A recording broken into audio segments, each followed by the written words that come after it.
Hello everyone, welcome to this week's SIG scheduling meeting, and this meeting is being recorded, so it will be uploaded to the YouTube channel. So let me share my screen. I don't think I need to share my screen because there's only one items in the agenda, which is raised by Jose and the chain, and they would like to sort of raise a plugin proposal on network-specific scheduling requirements. So Jose, could you try to share your screen? If not, I will promote you as a co-host. Sure. Thanks. No problem. All right, I can see your screen. Yeah. You can see my screen? Okay. Yes. So thank you for accepting my proposal for presentation today. So essentially, this is a joint work between Ghent University and IBM, and we want to propose a network-aware scheduler in Kubernetes. This is based on the current or the previous work that I've developed during my PhD, where I've developed a network-aware approach based on the old scheduler extender process. And now I'm working toward improving my solution to the new scheduler plugin framework. And that's what we are going to present to you today about our ideas, let's say, and to get feedback and comments from the community. So one of the things that we are noticing is that recent applications are demanding even lower latency. And when we try to use Kubernetes to schedule, let's say, these services, we notice that its main algorithms are mainly based on CPU and RAM usage rates. And let's say that for these type of applications like Internet of Things and video streaming services, these algorithms are not suitable for them, let's say, because the main important factor for these applications in terms of scheduling is latency and bandwidth. So our solution tries to, let's say, minimize the latency in the scheduling of pods in Kubernetes by being inspired in the service function chaining concept, where you consider an application as a set of services. And in our case, we consider that an application is decomposed in a set of pods. So one of our goals is to try to minimize the latency by allocating all the pods corresponding to an application close to each other. And also another thing that we are working is to consider bandwidth as well in the scheduling process, so that when you define or decide which node should be used to allocate a pod, you don't select an overloaded node, which would, for instance, lead to performance degradation. So we believe that our plugin will be useful for all kinds of topologies. Of course, we acknowledge the fact that the main advantage will be for multi-region or geo-distributed clusters where high latency is a big concern. But even a small scale cluster, let's say, would benefit from our network-aware solution. Let me just highlight, for instance, as well, that latency is an important requirement in data centers, but as well bandwidth, because you may allocate all the pods on a certain zone in the data center, which would create a huge amount of traffic in that zone, and also could lead to some problems. So one of the things that we are looking is microservice dependencies inspired by the concept of service function chaining, because we see that several pods are allocated in Kubernetes cluster, let's say, but when you allocate a pod, you don't have information about which application or which services would use that service, let's say. So we are looking into common applications like Redis or Apache Spark, where you have several dependencies, and you need to take into account this in the scheduling process. So how we are planning, let's say, to implement a solution to handle this. So the first idea is to establish an application group CRD for service chains, where we are able to, let's say, to specify the pods that correspond to a certain application group. And there in the spec part, we will also be able to define, let's say, pod dependencies among these pods so that it can be used at a later stage by the filter and the scoring functions. Another thing that we want also to include in the status part, let's say, of the CRD is to have a record of previous pod allocations based on this application group. So we want to record node pod pairs, let's say, so that we know that a specific pod instance was or is allocated on a certain node. That's our goal, let's say. And this application group is CRD is based on the pod group concept introduced for the code scheduling plugin, but based on my understanding is the pod group is based for the same pod type, let's say, so that you can allocate a minimum amount of pods of that type in the cluster altogether. But here we want to establish a connection between different pods into an application group. The second idea, or let me just say that I have here an example. So let's say I have a service chain with 3 pods. I have application 1 with 3 pods. And as I said, one important thing for us will be pod affinities. So you establish dependencies among different pods. So for instance, here, pod P3 will have a dependency with pod P1 and P2. And another important part of our work is we want to have a way to for the developers to specify bandwidth requests. This is like it is currently done in the pod configuration file for CPU and RAM use, requests and limitations, let's say, because we want to have a way to say that that given pod has a certain bandwidth requirement, because we believe that that amount of traffic would go through that pod, so that we can use bandwidth requests in the plugin. So the second idea that we have is to have another CRD, a network topology CRD, which will help us to map the infrastructure. So we will be able with this CRD to map the infrastructure into zones and nodes, let's say. So for instance, we will have in this example, a zone Z1 with node N1 and N2, then zone Z2 with node 3, and so on.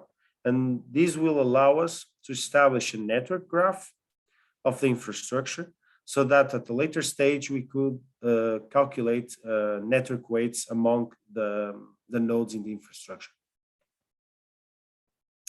So the initial plan for the plugin considers 3 functions, let's say, 1 filter function and 2 scoring functions.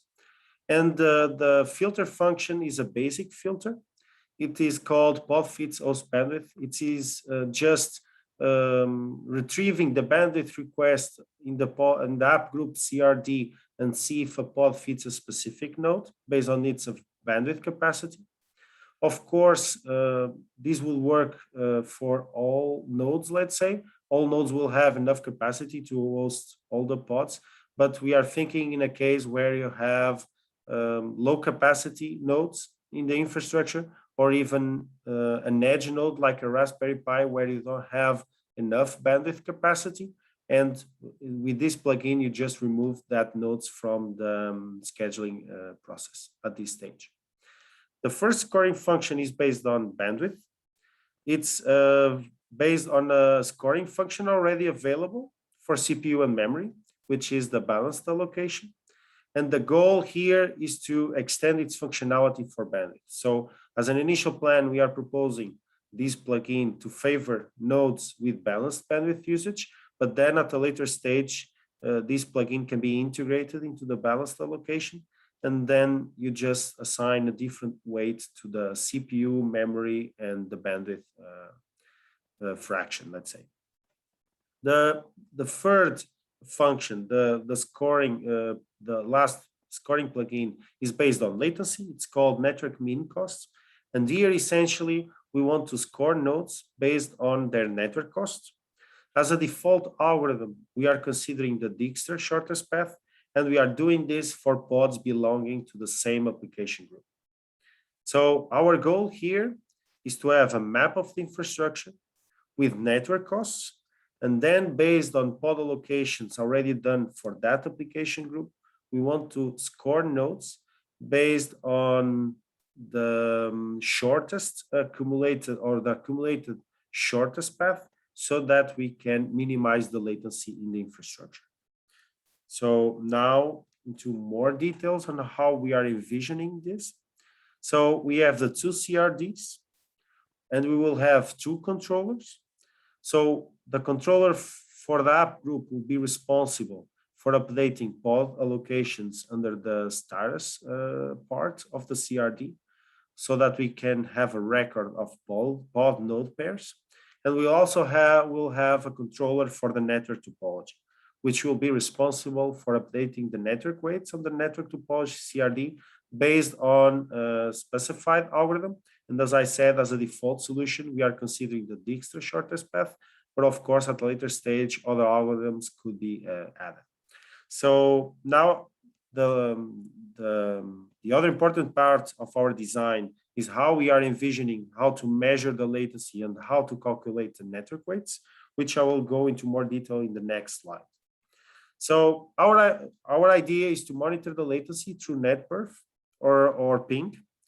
And the goal is to run netperf tests in the infrastructure and create histograms in Prometheus. We are targeting the 19th percentile latency as a first initial metric, so that then our controller will be able to calculate network costs based on the measured values available in Prometheus. And then we will be able to update the network topology CRD. So here we are, let's say, calculating the network costs and updating them in the CRD outside of the plugin, just to pre-calculate all the network costs beforehand and not adding these overhead to the network mean cost scoring function. So now I'll go through a few examples on how this would work in practice. So the first example is for the basic filter, where we are just checking if the candidate node has enough capacity for the pod. So here, for instance, if the bandwidth request will be around 1,200, nodes with less capacity will be automatically removed from the scheduling process at this stage. So it is just a basic filter. And then the second is a scoring function, which we want to favor nodes with balanced bandwidth usage. So this plugin already is available for CPU and memory. I think it also supports GPU. And our idea is to extend it for the network bandwidth. As a metric, we are planning to use the network input-output from the physical nodes available in Prometheus, just to find the allocable capacity of the nodes and then calculate the fraction and then the node score. And now going to the network mean cost algorithm, we are essentially trying to favor nodes with the lowest combined cost based on the application group. And for this, we need two things. We need previous pod allocations that are available in the app group CRD that are updated by the controller. And we need the network weights of the network infrastructure, which are also available in the network topology CRD. So now going to an example on how this would work. So imagine that we have an application group composed by 3 pods, P1, P2, and P3. And we know based on the status that 4 pods are already allocated, 2 instances of P1 and 2 instances of P2 on different nodes. Then from the network topology CRD, we can map the infrastructure into zones and nodes. And then based on the status that was updated by the network, by the controller, and based on the measured latencies of available in Prometheus, we have the costs based on the Dijkstra algorithm. So we can build this network graph. And here you can already see that based on the node that will be selected for a given pod, you can have some differences in terms of latency the service chain, let's say.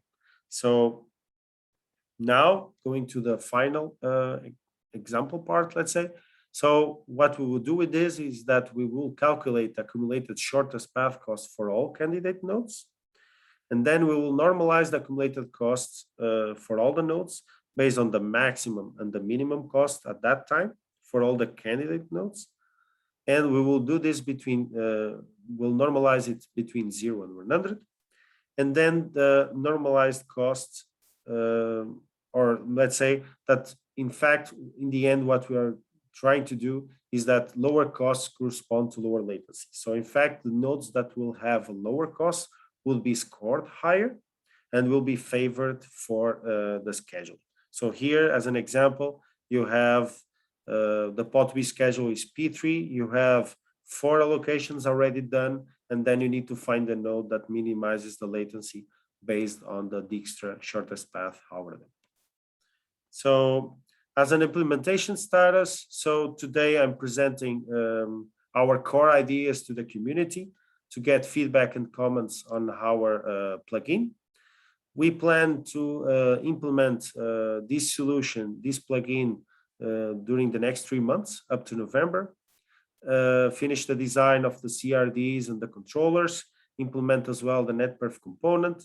And then we are also envision at a later stage to implement a more advanced plugin where we will evaluate the risk of allocating pods on certain nodes based on their network bandwidth. So we will extract from Prometheus the average and the standard deviation of the network bandwidth of a physical node. And then based on the risk threshold, we will filter out nodes with high risk. Potentially, we will not integrate this function in the network aware plugin, but in Trimaran, because it is more focused on load variation. So this is all that I had for you today. So here you have the contact details. And if you have further questions or comments about our work, don't hesitate to contact us. But if you have questions or comments, please go ahead. I'm willing to receive feedback on our proposal. Thank you for your time. Yeah, thank you, Jose and Chen, for bringing up this. So I have a couple of questions. So first one is in terms of the filter plugin. So I think your idea is to model the resource usage of the bandwidth among each path, right? So I'm wondering whether it can be achieved without a filter plugin, instead by just modelize the bandwidth using an extended resource in the format of xyz.com/bandwidth. And so that you part just use a Kubernetes native way to request the extended resource. So that it can be natively filtered in the upstream's filter plugin. Wei, that's a very good idea. So this is just our initial design, and we are not aware of that extended resource when we design this. But that's a perfect idea. And then so I just want to add the further step of the computing the usage risk. Bandwidth usage risk is based on the actual usage instead of the allocation. So that one has to be done while the network monitoring data. But for this one, you're right. So pod face host bandwidth, we can definitely achieve that through the extended resource. If you can, yeah, if you can share with us some tutorial on that, and that's perfect. I'm not aware of that. It's quite simple, I think. It's just a key value pairs. It's arbitrary key value pairs you can expose to the, I think, to the node spec, right? So that I think you can sort of use a daemon set to patch the extended resource to the node spec, just like I know that some AI workloads using must leverage the GPU information, so they use sort of daemon set to expose the GPU information to the node spec, so that in the path spec, they request the corresponding GPU information with the formats nvidia.com/GPU sort of. So but be aware that it's a shortage on the design of the external resources, that the value is very plain. It's just an integer or a string, I would say. So if it doesn't have a complex format, so it's just a key value pair. So you may have to pass that if you want to use a very rich format like megabyte I or gigabyte I instead of a plain integer. You have to handle that. I see. Okay. Yeah. Okay. Yeah, but that's enough for the allocation. So as long as we don't consider the actual usage, that's definitely enough. Thank you, Aldo. I see the link. Yeah, but does that require, if we want to add this, does that require any upstream changes? No. Okay, it's just that you have to sort of expose this kind of bandwidth information to the node spec. Okay, cool. Yeah. Cool. That's so perfect. I suppose that right now you also maintain a component, I don't know whether it's a daemon set also, to expose this kind of bandwidth information as a CRD, right? Yeah, it's right now maintained by the controller, by the topology controller. But how, if you don't run that onto the node, means how do you maybe conveniently expose that kind of information? Yeah, it checks. So every time you allocate a pod, it actually changes the available bandwidth capacity on the node in that CR, that topology CR. So I agree. Using the extended resource is much easier. I mean the capacity. Yeah. I mean the bandwidth capacity. That is the one-time setup, right? For each node, it's a fixed value. It means the total capacity of the bandwidth. Yeah. My question is that which components is responsible for initialize this kind of bandwidth capacity? I believe it's topology controller. Am I right, Lucy? Yes, the application. Yeah. So the bandwidth requests in the initial design will be in the application group CRD, where essentially you say that an application is composed of different pods, and each one will have like a bandwidth request. Yeah, Wei was asking the node available capacity. Yeah, the bandwidth capacity. That was initialized and managed by the topology controller, right? In your initial design. Yes. Yeah. Okay. Yeah. Well, I have anyway, this is the details we can discuss offline. I have a similar question. So is that bandwidth just one time, or you keep monitoring the node to see there's any bandwidth change, or you keep or you do the bookkeeping yourself? I mean, by the application, the topology controller does the bookkeeping itself. Yeah, I guess it was tracked. It was tracked every time you allocate the bandwidth. It was deducted from the available capacity of that node. Okay, but the available capacity, the node's available capacity, did you get it once at the beginning, or that topology controller does the bookkeeping itself, which means a subtract for each application requirement, right? Each pass. Yes. Okay, so it doesn't. Okay, so it just once, right? It was not just once. It was deducted every time you allocate a new pod to that node. Yeah, I know it's deducted, but for the original, the nodes available resource, did you pull the node for the available resource each time, or you just pulled it once? We just pull it once. Okay, I see.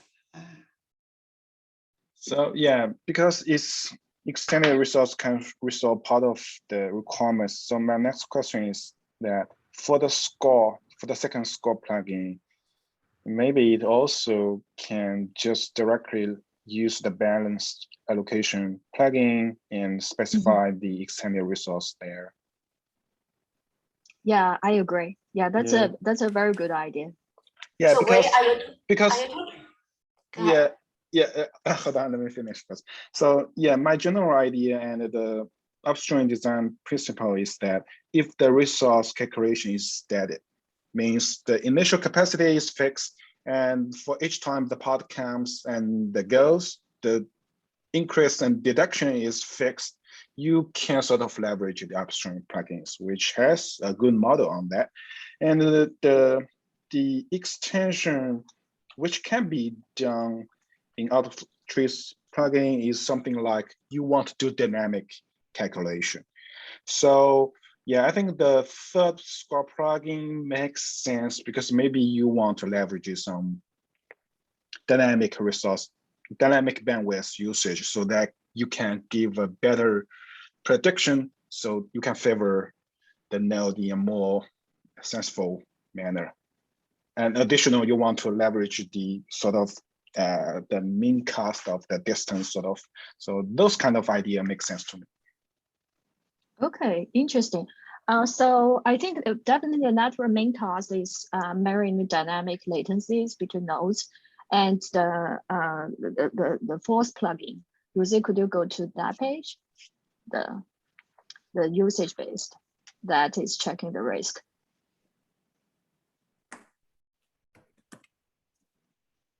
Hello, Rosie, are you still there? Sorry, could you repeat the question? Yeah, could you go to the node bandwidth risk scoring plugin? I have a quick comment. I have a Mhm. a meeting after this one, right after this one, so I just have 1 minute. Sure. One comment here is that you don't seem to have any enforcement on the node to enforce that the pod is actually getting whatever has been allocated in terms of bandwidth. So I think that is an important gap that needs to be fixed. The other thing is that you're adding a third, like maybe there is a GPU or fourth type of resource into consideration, and that will most likely get you into issues related to resource fragmentation. Assume that some pods are asking for a lot of bandwidth, but very little CPU, for example, or memory. And so you would be blocking the node, right? From being consumed because of that imbalance. So we've seen these issues in the past, and typically network is not an allocated resource per se, but more of something that we prioritize on the node. For example, a higher priority pod should get priority access to the network interface card, like to the channel. So something to think about. Maybe in your types of applications, it's necessary to actually get that specific amount of bandwidth. But since you're not actually enforcing it on the node, then I don't see the point of actually requesting resources, like making it part of the scheduling process. Sorry, I missed your first point. Could you repeat? Just quickly repeat the first point. So like in CPU or memory, you have C groups enforcing that a pod is actually getting only its requested resources. For example, if you're requesting a core on the node, you have a setup that makes sure that the pod is not getting more than a core. Okay. Here, you don't have any enforcement. If you have multiple pods, each one of them is requesting, for example, half the bandwidth of the node.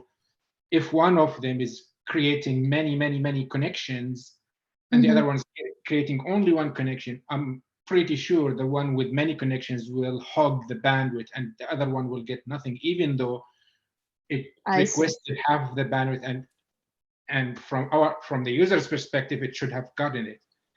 But you're not enforcing that separation. So look at something called like bandwidth CNI plugin. There's something related to that. So it does implement some of these aspects.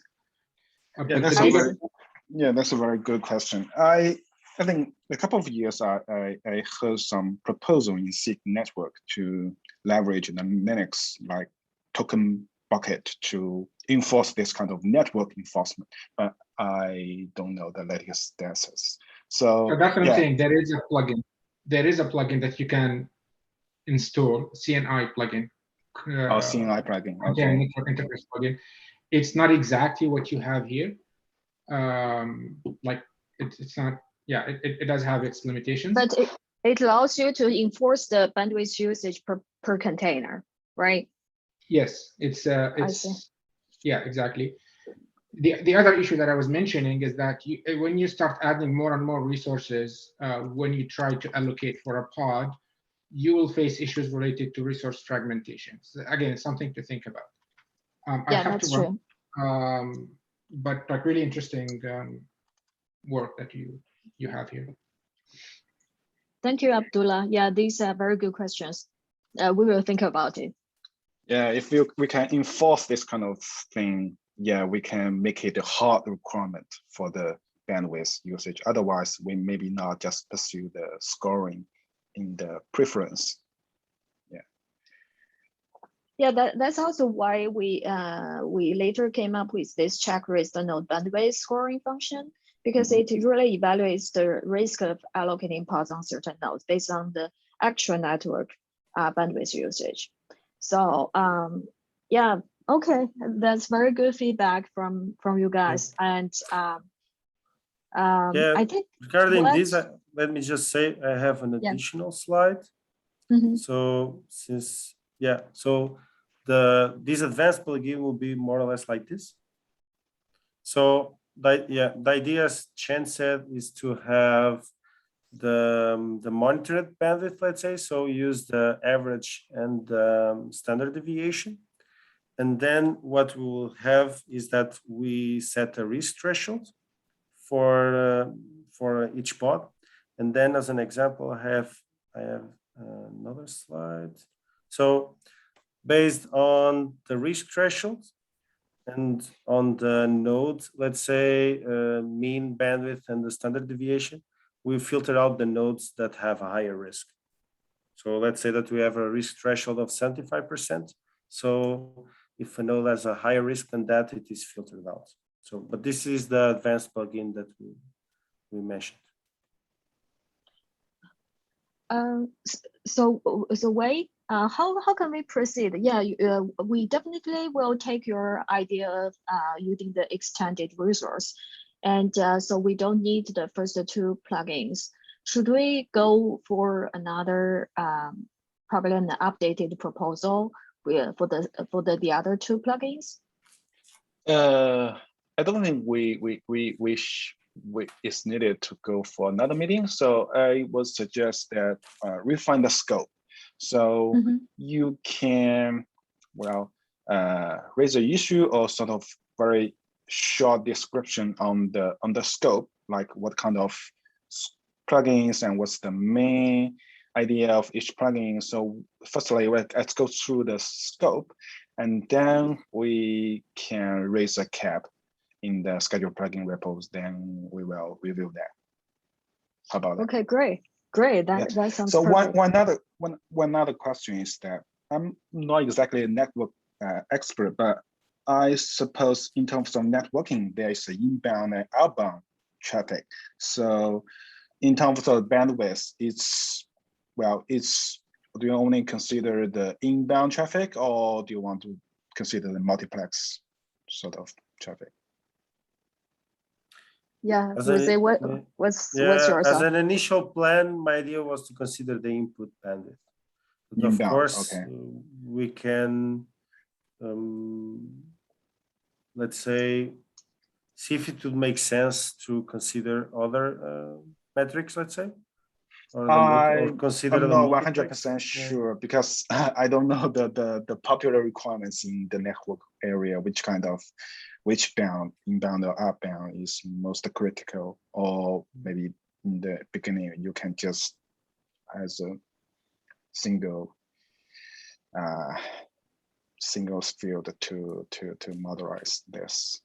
So, but yeah, if you don't consider, if you don't separate inbound and outbound, maybe add it in the notes of all the constraints or limitation, the section of the cap. Yeah, just document that. Okay. I have Yeah, a that's question. good. Very good question. I have a question. So because the network is dynamic, right? The network latency, you are going to measure it, but how accurate it is, because by the time, I don't know how frequently you measure that, because you measure it, and then by the time you do the placement, that data might already change the latency.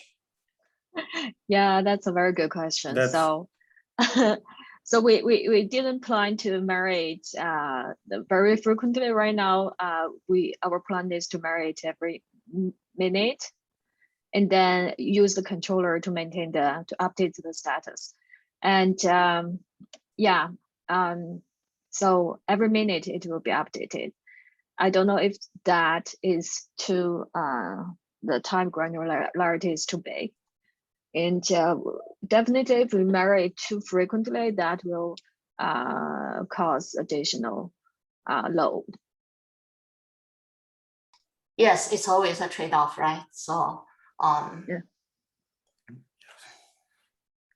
Jose, do you have something to add? Yeah, so one of the things that we want to see as well is the overhead that we introduced. So doing it every minute, we want to measure what it will be, the overhead. But the idea is to have, let's say, an updated map of the infrastructure with the costs, so that we can minimize the latency when we do the allocations. so when you do the make the decision on where to place it, do you I know you depend on bandwidth, other factors, right? The balanced memory, CPU, and bandwidth. But in terms of latency, do you just based on the round trip, the round trip or whatever the time, or you also take the topology distance, the network proximity topology distance into consideration? So maybe I go back. So here to this is up. So in the network mean cost scoring function, it is purely based on bandwidth or on latency, sorry, and is based on the Dijkstra shortest path algorithm. So essentially, with this example, we have 4 pods allocated already for this application group, and they are on node N1, N2, or meaning 2 are in N2 and 1 is in N4. What we will do is that we will calculate the costs for all the candidate nodes based on these pod allocations. So which gives us a cost of 9 for node 1, 7 for node 2, and so on. And the goal is to score higher the nodes with the lowest cost. But here we are planning to, let's say, consider as default solution the Dijkstra shortest path algorithm. But of course, at a later stage, you could add your own algorithm. So you can, let's say, calculate costs for the infrastructure, not only based on latency, but as well considering bandwidth or other metric, let's say.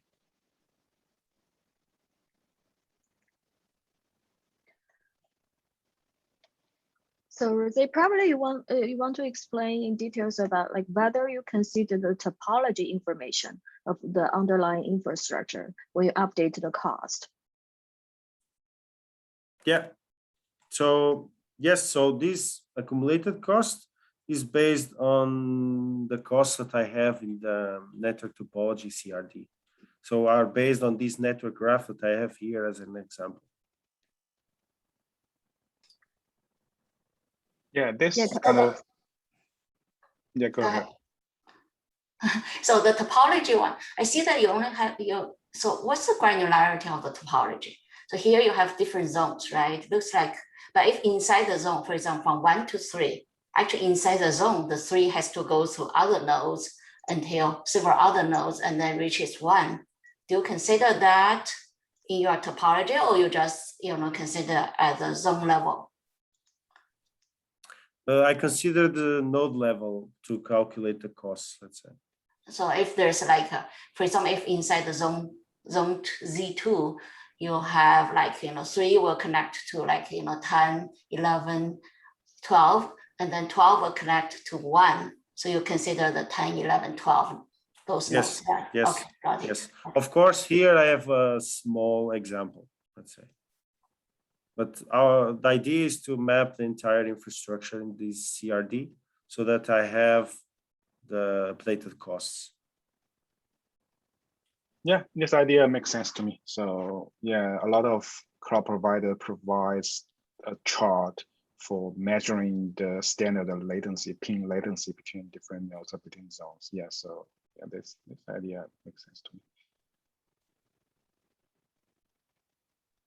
All right, I think we have gone through most parts of the design, and we have very good feedback. So Chen and Jose, you can work on some suggestion and sort of refine the scope, and we will, can discuss offline on this. Thank you for bringing up this. Yeah, this is very good. I think a very good project idea. Actually, I have a question for Wei. You mentioned the extended attributes. Are you referring to the Kubernetes device plugin to provide the node? It doesn't necessarily need to be done by Kubernetes. You can compose any like daemon set to patch the node. So it's just like a standard extension that you can impose any kind of information with the format xyz.com/ with the information to node. So if the node has these kind of information, scheduler does also have the ability to understand this kind of spec, so can take those kind of information into scheduling this decision. So that is very, very standard, not necessarily be exposed by device plugin. Yeah. Okay, so for those node extra extended attributes, how could those attributes be populated into the node resource object in the etcd? Does it have to go So you just submit a patch request with the additional extended resource information to the node spec. That's enough. Okay, I see. Okay, thank you. Yeah. Okay, and the two more things I want to let you know is that yesterday was the 123 release, cap freeze, code freeze. So we have two major items in the 123 release. One is raised by marketing, which is to simplify the schedule component plugin. We adopted a multi-point plugin proposal on that. If you are interested, you can check out the cap. And the other is raised by Abdullah. We are going to sort of make some scheduling related directive mutable in the job template. So the job has some improvements in the recent releases. The idea behind the job enhancement is that we want to dedicate some job queuing requirements to the job controller or job queue controller, which you can customize. So like there's one attribute introduced in the job spec is job.spec.suspend. So for example, you can calculate the interdependency of the job's path, and initially you just suspend the job, and until some criteria is being satisfied, you just unsuspend the job. So the latest cap raised by Abdullah is that when the job queue controller decide that, okay, this kind of job can be spawned and has been scheduled, but I want to mutate some scheduling attributes like node affinity, like toleration. So because I know maybe better than scheduler that this kind of job needs a pre-requirement to specific zone, specific node sort of. So we would like to go with that cap to make this kind of attributes, scheduling related attributes, mutable in the job spec. So this is two caps we're going to pursue this in the next release. So just for your information. Okay. Do you have link for these two caps? The link is a link in the Sure. release note? I will paste it in the agenda. Oh, okay, that would be great. Thank you. Okay. And thank you for joining today's meeting. We have over time a bit, and we will see you in 2 weeks. Thank you.